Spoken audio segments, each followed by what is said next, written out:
iPhone, Android et tablettes. La DTV, sous vos yeux, partout, à tout instant. Avec la DTV, vivez la magie de la télé.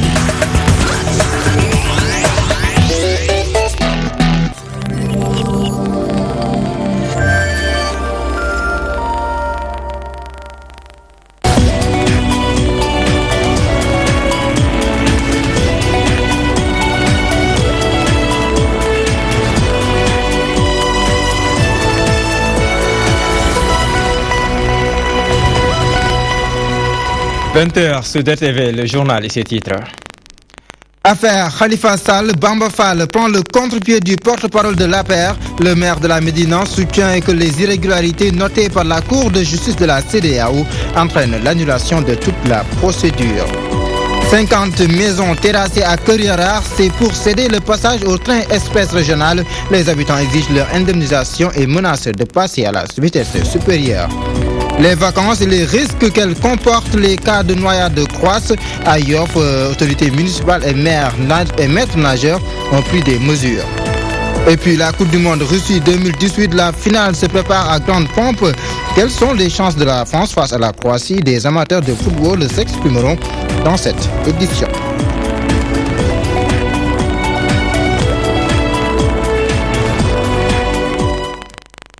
Bonsoir. Affaire Khalifa Sall et Karim Wade, le maire de la Médina prend le contre-pied du secrétariat exécutif national de l'APR. Bamba Fall soutient que la sortie du porte-parole du gouvernement, par ailleurs porte-parole de l'APR, Seydougué, est malencontreuse. Le pro-Khalifa estime que les vices soulevés par la Cour de justice de la CEDEAO entraînent l'annulation de toute la procédure. Il s'en est ouvert à Côte d'Indiaye. Au lendemain de la défaite de Yaya Jammeh, quand la CEDEAO avait demandé à ce que Yaya Jammeh quitte le pouvoir, Macky Sall, en première position, a mobilisé l'armée nationale, envoyé en Gambie pour aider à ce que Yaya Jammeh quitte. Ce n'est pas aujourd'hui qu'on nous dise que la CEDEAO ne peut pas nous mener une pression. Mais cette pression, Macky Sall l'avait acceptée pour que Yaya Jammeh quitte. Ce n'est pas une question de pression. Démocratiquement, j'avais l'habitude d'entendre dire que ce dossier est pendant à la justice, je n'y parle pas. Quand je vois le parti au pouvoir organiser une conférence de presse en plein procès pour dire voilà l'interprétation que nous avons, la Cour n'a pas dit qu'on libère Khalifa Sall, ça c'est quoi? Des ministres de la République. C'est comme s'ils sont en train de dicter encore la justice. Parce que vous saviez-vous que le procureur est un fonctionnaire de l'État qui dépend du ministre de la Justice. Quand le président de la République dit que je ne reçois aucune pression, c'est une manière peut-être de dire au procureur que malgré la pression de la CEDEAO, je ne compte pas, n'est-ce pas, la respecter. Quand le ministre porte-parole et le parti au pouvoir acceptent au moment, au cours même d'un procès, organiser une conférence de presse pour interpréter à leur façon la décision que le juge doit prendre, vraiment on dit que voilà le pourquoi la CEDEAO a condamné, n'est-ce pas, l'État du Sénégal. À Saint-Louis, le Front démocratique et social de résistance nationale a marché. C'était pour soumettre au président Macky Sall des doléances. Elles sont au nombre de 14. L'inscription de Karim Wade et la libération du député maire de Dakar, Khalifa Sall, sont en premier plan. Le porte-parole Kamba Sek est avec notre correspondant à Saint-Louis, Gambi Diadja. Aujourd'hui donc, il s'agit de lutter pour les libertés qui sont bâillonnées, pour lutter pour la validation de l'inscription de Karim Meïssa Wade, pour la libération de Khalifa Sall. Il s'agit de lutter pour la validation de l'inscription de Karim Meïssa Wade. Aujourd'hui, fondamentalement, nous ne sommes pas d'accord sur le parrainage. Je crois que nous sommes dans un pays où deux vocables prennent le pas sur tous les autres. Découragement et résistance. Nous sommes dans un pays où tous les secteurs sont malades. Les agents de la santé sont dans l'une. L'éducation nationale ne marche pas. Aujourd'hui, les greffiers ne sont pas contents. Les agriculteurs ne sont pas contents. Les commerçants ne sont pas contents. Les chauffeurs ne sont pas contents. Les étudiants ne sont pas contents. Ceux qui sont contents aujourd'hui, les représentants des multinationales qui sont là pour amasser des milliards et partir vers leur pays. Ce sont ces simples gens qu'on continue. Aujourd'hui, les partis présents se sont réunis à Saint-Louis. C'est simplement le début de la lutte. Et je crois qu'il y a des choses inacceptables qui se passent dans ce pays et ces partis ne sont pas prêts à accepter l'inacceptable. Politique toujours, la Cogère nationale voue aux gémonies l'opposition sénégalaise. La coordonnatrice confie que ces acteurs politiques ne font que ternir l'image du Sénégal. La décision de la CEDEAO concernant l'affaire Khalifa Sall et l'affaire Karim Wade ont été aussi évoquées. Écoutons la coordonnatrice Thérèse Faye Diouf, elle est interrogée par Abdoulaye Ndiaye. Il cherche au quotidien à noircir la gouvernance de son Excellence M. Macky Sall, président de la République du Sénégal, et à ternir l'image de marque de notre nation. Concernant le cas des prédateurs éhontés de nos deniers publics, en l'occurrence Karim Wade et Khalifa Sall, chacun s'est déjà fait son opinion. Doit-on accepter de remettre la victime Sunugal entre les mains de Wade fils? C'est une question que nous posons. La réponse est connue d'avance car la morale et l'éthique disent non. Pour Khalifa Sall, ses partisans n'ont pas à crier victoire. La CEDEAO, comme nous l'avons toujours soutenu, n'a jamais demandé sa libération. Ce n'est pas la première fois que la CEDEAO donne son avis sur des questions juridiques au Sénégal. Je ne sais pas si vous vous souvenez. Et à chaque fois, nos hommes politiques concernés par ces dossiers ont toujours tendance à extirper une phrase de tout ce qui a été dit par la CEDEAO pour montrer aux Sénégalais que c'est ça ce qui a été dit, que c'est ceci, que c'est cela. Et ça, c'est juste dans un cadre pour encore une fois rendre flou le dossier. Changement de registre dans cette édition, mise en œuvre du train express régional à Keur-Yarar. Des maisons ont été terrassées pour céder le passage à l'infrastructure. C'est ce qui a fait réagir les habitants qui exigent leur indemnisation. Ils sont sortis massivement pour manifester leur colère et menacent de passer à la vitesse supérieure si rien n'est fait. Yamoukoli nous en dit plus.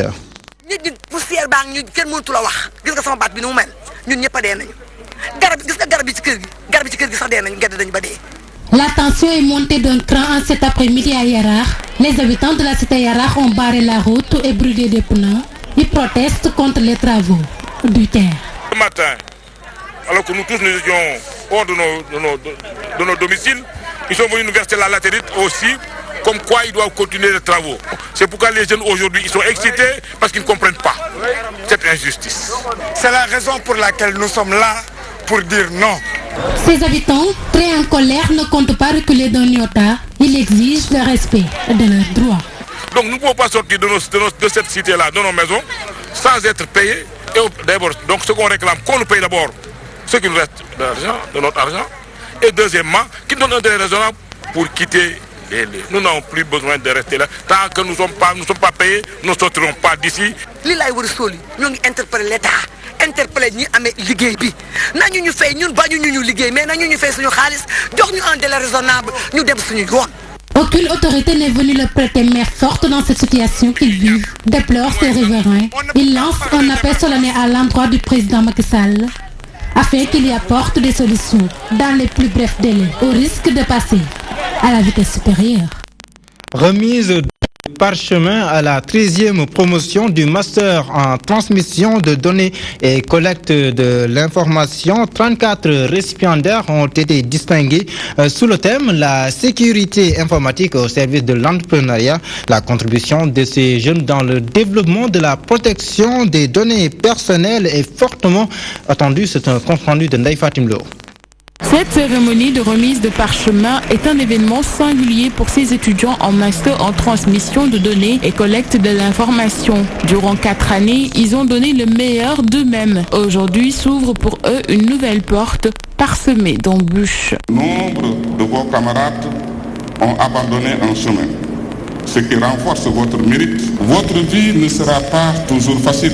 Vous rencontrerez parfois des difficultés, des moments de doute, et vous serez peut-être tenté par une certaine résignation. Dans ces moments-là, pensez à cette cérémonie et vous trouverez la force, j'en suis sûr, de relever tous les défis qui se présentent à vous. Avec l'évolution des TIC, il est nécessaire de développer davantage la sécurité informatique. Il s'agit de la protection des données au niveau de la circulation de l'information sur les réseaux informatiques. Si ces réseaux ne sont pas sécurisés, on peut imaginer le chaos que ça peut provoquer. De temps en temps, vous entendez qu'il y a un clash, il y a un super virus qui casse tout. Et puis, ce que vous dites au téléphone, par exemple, ou par les réseaux sociaux, vous n'avez toujours pas envie que n'importe qui prenne votre place. Une invite à ces lauréats de fabriquer des systèmes de sécurisation, chose qu'ils ont compris. D'ores et déjà, ils ont développé une application allant dans ce sens. E-démocratie, on développe tout ce qui est le parrainage qui garantit toutes les sécurités, sécurité de données personnelles, dont intégrité, donc les signatures. Je pense que nos autorités seront très contents de découvrir cette application. Ils sont au nombre de 37 récipiendaires professionnels et apprentis ingénieurs de sécurité informatique à recevoir leur parchemin. Aujourd'hui, cette 13e promotion est prête à mettre son savoir au service de la population pour protéger ses données personnelles. 10e Assemblée générale du réseau africain des institutions et fonds pour la formation professionnelle. L'organisation a adopté son nouveau bureau après une longue période de concertation. Le nouveau président affirme que le principal défi, c'est d'assurer le financement de la formation professionnelle pour lutter efficacement contre le chômage et par ricochet développer l'économie continentale. Chantal Barchi. Pour son 10e Assemblée générale, le réseau africain des institutions et fonds pour la formation professionnelle a choisi Dakar, la capitale sénégalaise. Une occasion pour le RAFPRO de renouveler son bureau. On vient finir la 10e Assemblée générale du réseau africain des institutions et fonds de formation professionnelle. Une assemblée générale au cours de laquelle des rapports d'activité ont été examinés et des plans d'action adoptés avec la mise en place de nouveaux bureaux. C'est dans l'exercice normal des cycles de vie du RAFPRO. Et nous, tous les membres du RAFPRO, tous les pays, ont souhaité que le Sénégal prenne à main l'organisation de cette 10e Assemblée générale. Le nouveau président précise que son défi sera d'assurer le financement de la formation professionnelle qui est un levier pour le développement de l'économie. Notre défi, c'est d'être au diapason des autres pays contre le chômage des jeunes d'abord, qui est une préoccupation assez importante.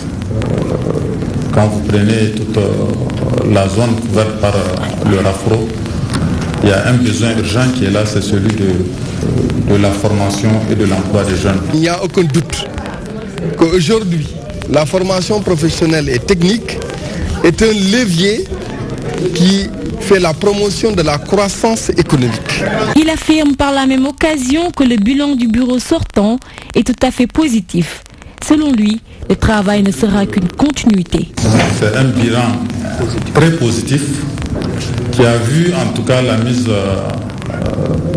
en place de plusieurs chantiers qui suivent leur cours. Et ceci est dû en tout cas à la détermination des différents membres du réseau. Le RAFPRO, un réseau qui regroupe 12 fonds et institutions de l'Afrique occidentale et du centre, il a promis un travail d'arrache-pied pour le développement de la formation professionnelle en Afrique. L'école élémentaire Gibraltar 2 porte désormais le nom d'El Hadj Bassirou Diagne. La mairie de la Médina rend ainsi hommage à l'ex-grand Serigne de Dakar. Bamba Fall explique ce choix par la probité et la générosité du chef coutumier. La cérémonie officielle a eu lieu en présence des membres de la famille du parrain et c'était aussi en présence de Codé Ndiaye. L'école Gibraltar 2 devient désormais l'école El Hadji Bassirou Diagne Marème, ancien grand serigne de Dakar, une manière pour le maire de la Médina de perpétuer l'œuvre de celui qu'il considère comme une référence pour les nouvelles générations. Désormais, cette école primaire s'appelle El Hadji Bassirou Diagne, grand serigne de Dakar. Notre père, Bassirou Diagne, je le dirai devant son neveu Matar, qui est porte-parole de la famille, qui est revenu sur l'œuvre et la vie de El Hadji Bassirou Diagne. Cet homme a marqué notre génération de par son éloquence et élégance, de par sa disponibilité et courtoisie, de par tout ce qu'il représentait au Sénégal. C'est une très grande perte. On pleure encore Bassirou Diagne. Des hommes comme Bassirou Diagne manquent à ce Sénégal qui ces derniers temps, on note vraiment des pertes de valeur. Dans son dynamique de rendre hommage aux grandes figures de la commune, le maire a procédé aux poses des premières pierres de 2 jardins publics qui portent les noms de Feu Ousmane Beng et le colonel Fall. Vous me permettrez aussi de saluer la mémoire de 2 autres fils de centenaire Gibraltar. On a posé la pierre du jardin public parce que nous allons aménager ce mois-ci 2 jardins publics. Le premier aura pour nom Ousmane Beng, qui fut un ancien délégué de quartier. Il a marqué notre époque. Que Dieu l'accueille au paradis. Et récemment, on a perdu le colonel Fall. Donc, à l'unanimité du quartier, ils ont demandé au conseil municipal que ce jardin public porte son nom. Donc, désormais, ce jardin public portera le nom de colonel Fall. La famille de Feu El Hadji Bassirou Diagne Marème salue cette noble initiative. Le défunt El Hadji Bassirou Diagne Marème Diop, grand serigne de Dakar, qui, comme tout le monde le sait, est mon oncle maternel. Cette école porte donc désormais son nom et comme le maire l'a dit dans son allocution, il a voulu faire une pierre 2 coups, c'est-à-dire honorer sa mémoire, n'est-ce pas, pour que l'école porte désormais son nom, mais également offrir Bassirou Diagne, sa vie et son œuvre comme exemple à la jeunesse, c'est-à-dire exemple de probité morale, exemple de solidarité, exemple de lutte contre l'injustice. Ces activités rentrent dans le cadre du programme Médina 7, une initiative de la mairie de la Médina, une opération qui vise à la modernisation de la commune. La santé, le paludisme a connu un grand recul dans notre pays. Le taux de prévalence tourne autour de 0,0%, ce qui pousse les responsables du programme national de lutte contre le paludisme à dire que la maladie peut être totalement éradiquée au Sénégal, mais ils préconisent l'utilisation régulière de la moustiquaire imprégnée. Mamadou Diop. 0,03%, c'est le taux de prévalence actuel du paludisme au Sénégal. Ce qui, selon les responsables du programme national de lutte contre le paludisme, est un grand recul de la maladie dans notre pays. Actuellement, le Sénégal a eu un recul global du taux de prévalence parasitaire, on dit. Actuellement, le Sénégal est à presque 0,3% pour l'ensemble du territoire national.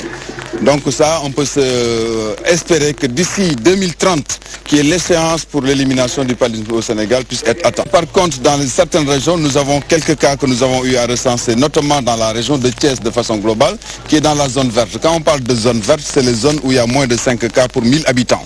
Mais il y a des efforts à faire pour arriver à l'éliminer totalement. Et cela ne peut se passer qu'à travers une large sensibilisation des populations sur l'importance de l'utilisation tout le temps de la moustiquaire imprégnée. Et le seul message que nous voulons envoyer, c'est de l'utilisation des moustiquaires. C'est l'arme la plus absolue, disons, pour se protéger contre le paludisme. Mais l'autre aspect, c'est quand l'hivernage s'approche, tout cas de fièvre qui se présente devant nous, devons nous faire en sorte d'accéder aux structures de santé le plus rapidement possible pour pouvoir traiter les cas. C'est ça qui éviterait les décès. C'est d'ailleurs ce qui est à l'origine de la grande mobilisation organisée. À cette occasion, 500 moustiquaires imprégnés ont été distribués.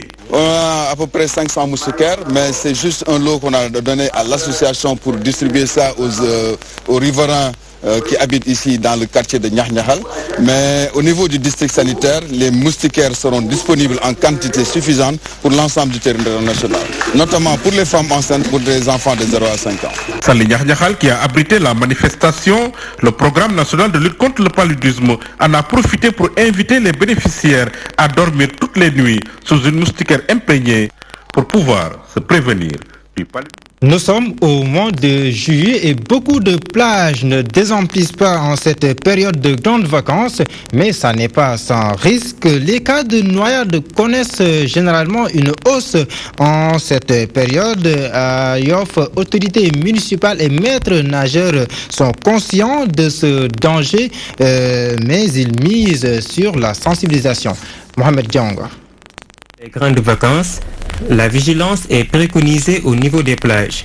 Pour prévenir les drames dans la commune de Yoff, les autorités ont tenu à renforcer le dispositif pour la réduction des cas de noyade. Le Sénégal a mis un dispositif quand même de surveillance au niveau de la plage pour les utilisateurs, ceux qui sont à la plage pour les cas de baignade. Pendant les moments d'été, pendant cette période, le dispositif est beaucoup plus renforcé, n'est-ce pas, surtout sur la surveillance. La mer emporte et tue. Le phénomène des noyades est récurrent et des morts sont souvent dénombrés au niveau des plages autorisées ou interdites. En réalité, il existe des plages autorisées et d'autres non. Le manque de surveillance peut occasionner la noyade.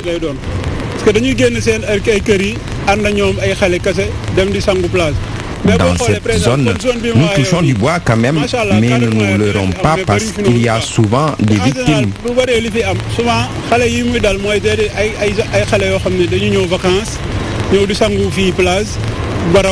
Nous sommes en période de vacances et les maîtres nageurs ne peuvent pas tout le temps veiller à notre sécurité. L'alerte est ainsi lancée et les parents avertis. Seulement, la sensibilisation est préconisée. Vous savez, ces phénomènes-là, on les vit malheureusement tous les ans et on constate des cas de noyade. Maintenant, l'idée, c'est véritablement de sensibiliser les populations par rapport aux dispositions qu'ils doivent prendre pour éviter ces problèmes-là. Et je pense que la mairie de Yoff est en train peut-être de travailler sur ce phénomène-là. Comme on le constate souvent, c'est entre certaines heures comme midi jusqu'à 15 heures où souvent les gens sont à domicile, que les enfants souvent s'échappent pour aller faire des activités de baignade. Et là, comme il n'y a pas de surveillance totale, parfois il peut y avoir des événements malheureux. Pour parer à tout événement malheureux en cette période de grandes vacances, vigilance et plus d'efforts dans le renforcement du dispositif sécuritaire dans les plages sont nécessaires. Toute autre chose dans cette édition, la France a fêté son indépendance ce 14 juillet. Demain, dimanche, y aura-t-il une autre fête nationale au pays d'Emmanuel Macron? Pas de réponse donc avant l'échéance. D'ores et déjà, retenez que les Bleus affrontent ce dimanche la Croatie en finale de la Coupe du Monde Russie 2018. Des Sénégalais ont des avis partagés sur les protégés de Didier Deschamps, mais tous s'accordent sur les enjeux de ce grand rendez-vous. Erwan Lebian. Prête à affronter la Croatie en finale de la Coupe du Monde, la percée des Français suscite des sentiments mitigés. Je pose la Croatie. D'accord, et vous pouvez expliquer pourquoi? Bon, parce que c'est une équipe complète. D'accord. Et ils jouent bien, et ils sont à rien quoi. Ils font de beaux football, des spots, des bons passes. Donc ça pour ça, juste pour la France. Toutefois, tous s'accordent à dire qu'une victoire française aurait une signification particulière pour les supporters sénégalais. Parce que la France et le Sénégal, c'est des cousins, comme on dit. Les Sénégalais aiment la France, les Français aiment le Sénégal. Donc quand la France gagne, c'est l'Afrique qui gagne. Donc là, on est mobilisés pour demain. En ce jour de fête nationale française, chacun reconnaît aussi la proximité qui demeure entre les deux républiques. Avec nous, le Sénégal et la France, il y a une disposition, il y a cette filiation entre nous. Ça sera vraiment une fierté. Et aussi pour toute l'Afrique, car je vois qu'elle est un peu représentée là-bas au niveau de la France. Ce dimanche à 15h, les dés seront jetés concernant l'issue du match. Avec une forte communauté française, nul doute que nombreuses seront les chaumières au Sénégal à vibrer dès le coup d'envoi. Arriving on the near post, there's the breakthrough. It's Samuel En attendant, retenez que la petite finale a été remportée par la Belgique pour la première fois de son histoire. Les Diables Rouges se sont imposés 2-0 face à l'Angleterre.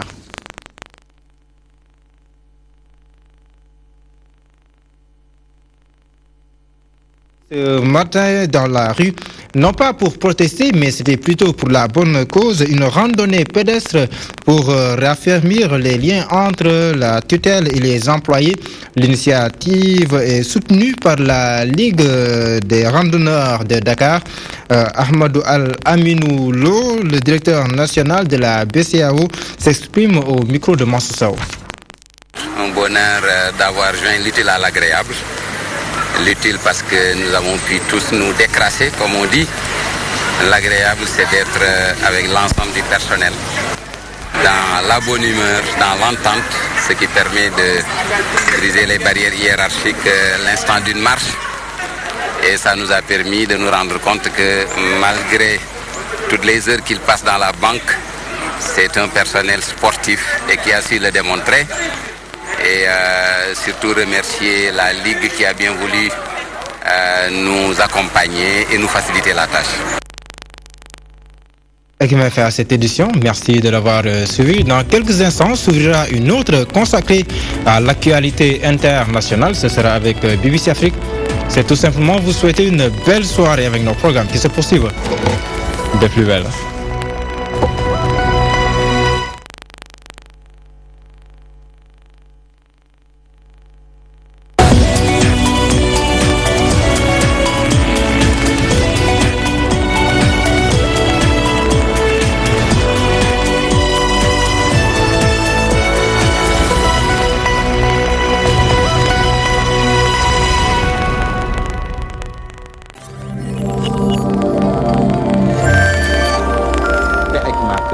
aussi diine mu nekk 5e pilier de l'islam. ki bu mel ni Makka ni mu sore fokk ñu identifier nit ki fan la dëkk fokk ñu jël numéro de téléphone am fokk ñu photo ko pour xam turam.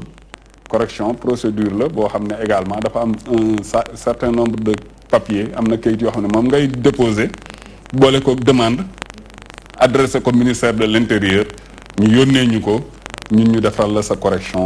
soo defee sa visite médicale bañ ñu la apte nga mën nga dem Màkka nga ñëw indi document boobu noonu ñu jël la en charge inscrire la maintenant lépp loo xamante ni ñi ngi koy def am nañ say information bu waxtu bi jotee ñu informer la. tant que yëre armal baa ngi yàgg ci sa yaram su boobaa di ngay bàyyi xel ni yaa ngi ci aj ba lépp lu ñu lay tere ci aj bi di nga ko mën a bàyyi. psychologiquement war naa préparer boppam ne xam ne ci lu métti la jëm.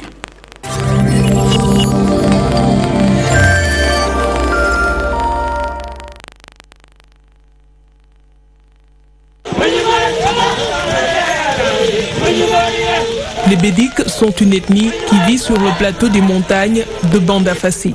Durant toute l'année, des cérémonies traditionnelles sont organisées. Gamond est l'une de ces cérémonies.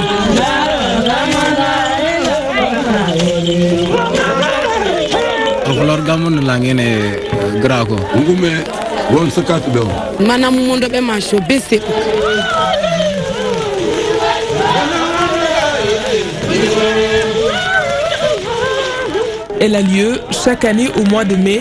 Cette manifestation clôture les fêtes avant l'hivernage.